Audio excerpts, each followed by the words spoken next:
ভীষণভাবে অনুপ্রাণিত হলাম। আর ওদের কথা আর কি বলবো, মানে পুরো অনুষ্ঠান জুড়ে মানে আমি একদম মিশে গেছিলাম।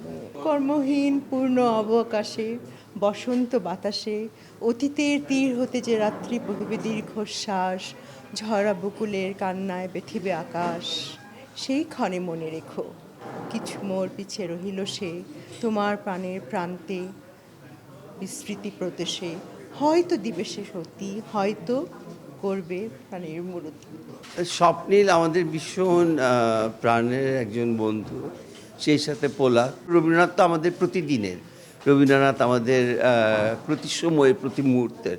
এখানে আসলে বলে কিছু শেষ করা যাবে না, কিন্তু বাট ওদের যে প্রয়াস, দুজনের যৌথভাবে যে গানের যে ভাণ্ডার থেকে আজকে যে গীতি আলক্ষ্যর মতো করে অনুষ্ঠানটা করেছে, এটা অপূর্ব, আমাদের হৃদয়ে হৃদয়ে স্পর্শে গিয়ে লেগেছে। যারা দুজন পারফর্ম করলেন সঙ্গীত এবং আবৃত্তি, আসলে দর্শকদের সাথে অন্য কোনোভাবে তাদের সম্পর্ক তৈরি করতে হয়নি। তাদের কথা এবং এই রবীন্দ্রনাথের কথা এবং সুর, এই দুয়ে মিলে দর্শকদের সাথে এমনিতেই সম্পর্ক তৈরি হয়ে গিয়েছে। তো এই প্রোগ্রামটি আসলে অন্য একটি মাত্রা তৈরি করেছে আজকে রবীন্দ্রনাথের প্রয়াণ দিবসে। আমার মনে হয় প্রচারটা আর একটু বেশি হলে অনেক মানুষ মানে উপভোগ করতে পারতো যারা সঙ্গীত প্রেমী। তো রবীন্দ্রনাথের গান কবিতা সবসময় আমাদেরকে টাচ করে।